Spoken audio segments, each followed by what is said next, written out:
So ayan mga ka-PJ, good morning sa inyo lahat. Ang oras natin ay alas 7:33. Ngayong araw ay Sabado, March 29, 2025, no?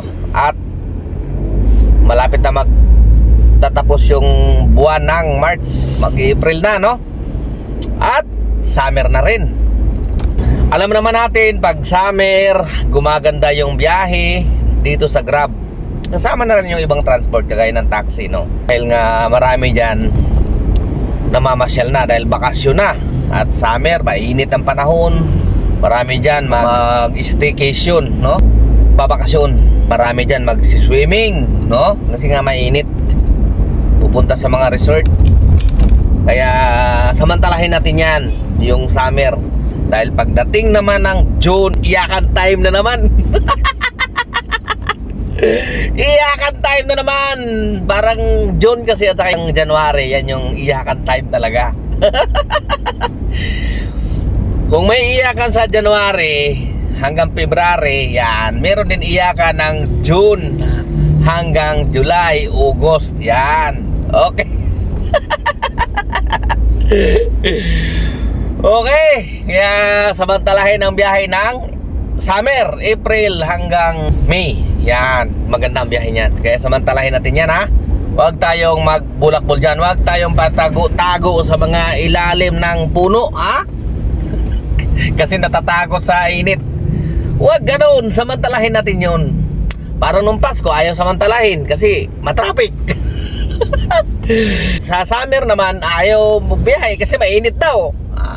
Doon na naman magbibiyahe sa pagdating ng June. Yun na, iyakan time. Woo! Na talaga tayo mga kaibigan. So ayan, ano, medyo maganda yung biyahe natin ngayon. Dahil alas 7 pa lang, naka 2,400 na tayo, no?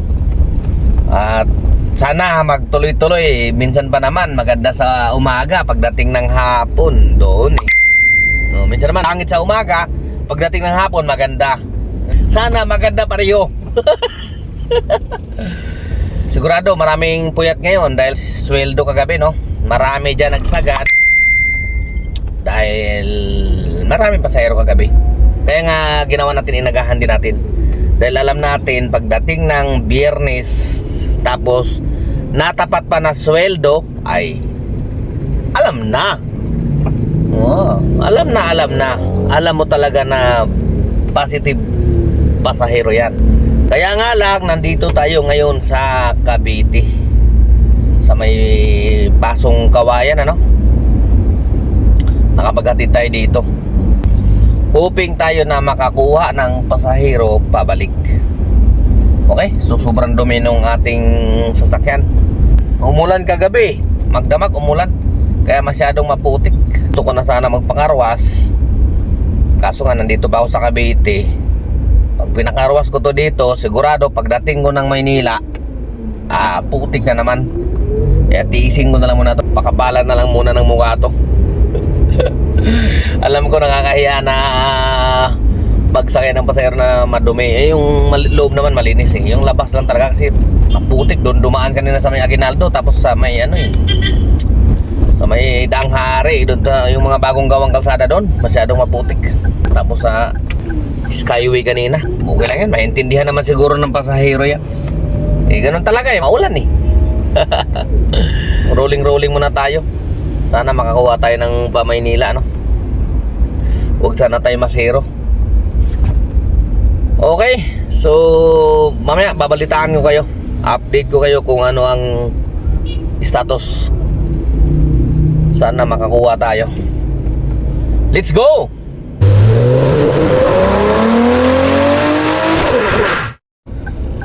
Maraming nagtatanong, tungkol sa kung meron daw ba akong alam na pwedeng maglakad para mapabilis makapasok yung kanilang unit dito sa Grab.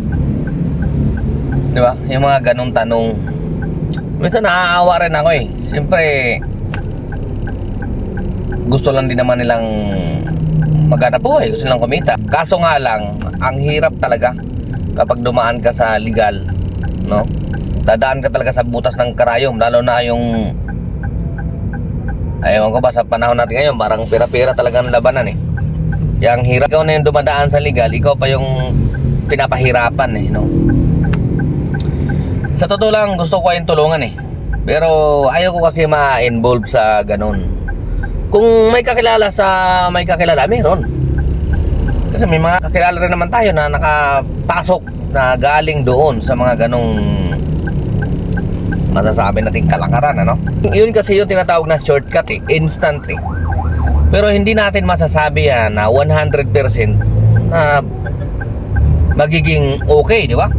May sablay dyan kasi nga shortcut nga eh. Hindi tayo dumaan sa tamang proseso eh. Kaya yun yung iniiwasan ko eh. Hanggat mari ayaw ko talaga yun eh.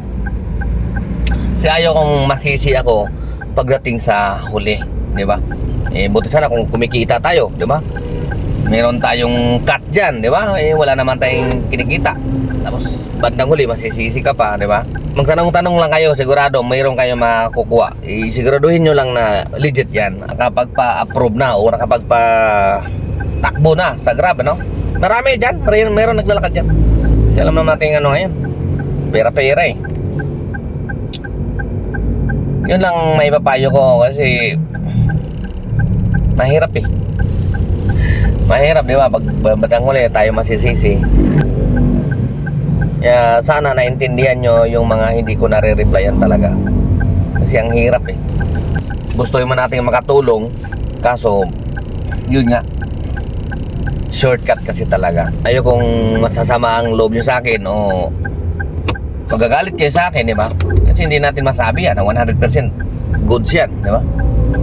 Pero yung mga nakikita ko naman, nakatakbo sila, okay.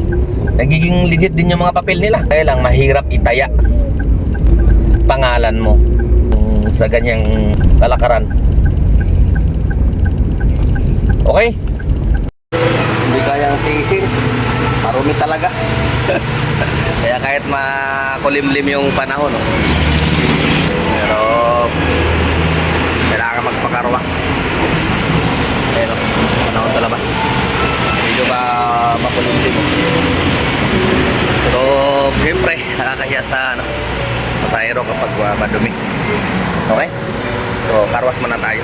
Galing nga pala tayo doon sa Pasong Kabayan, ano? Wala tayong nakuha hanggang dito sa Bacoor. Malapit na to sa SM Bacoor. So, nagpasya na muna ako, magpakarwas na lang muna. Kaya walang nagbubuk. Hindi tumatapos sa akin. Iniiwas ako sa mapipintusan yung ating sasakyan na marumi. Isa sa pinaka-favorito ko na lugar ito. Manggahan, Pasig, Dapico. Yung mga street na mga atis, mangga, okra, taniman, avenue. Lahat yata ng Grab drivers or taxi drivers favorite din tong lugar na to. Nandito ako ngayon. Nandito ako sa Chico Street ngayon. Ito, nilulusob ko to. Ito yung pinakamaganda, lalong-lalo na kapag nandito ka tapos may okasyon, mga New Year. O kaya ano, may bus truck na basura, ano, nasusundan mo. Ay naku po, ang sarap-sarap. Ang calap-calap. Favorito to ng mga Grab drivers eh. Shoutout naman dyan sa mga Grab drivers na favorito tong lugar na to. Shoutout ako dyan. Ay, Omer. Okay. Okay na okay. Okay na okay. Ay nako, tapos hindi pa nakaabang to. Ayay! Kilo ano po? Okay lang yan mga ka-PJ. Ganun talaga.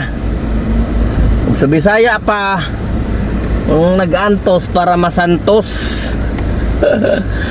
Okay.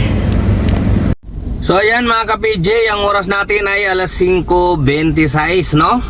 At ang earnings natin ay 4,988. Tapos naka 19 na bookings, no? Maaga tayong gagarahe ngayon mga ka-PJ.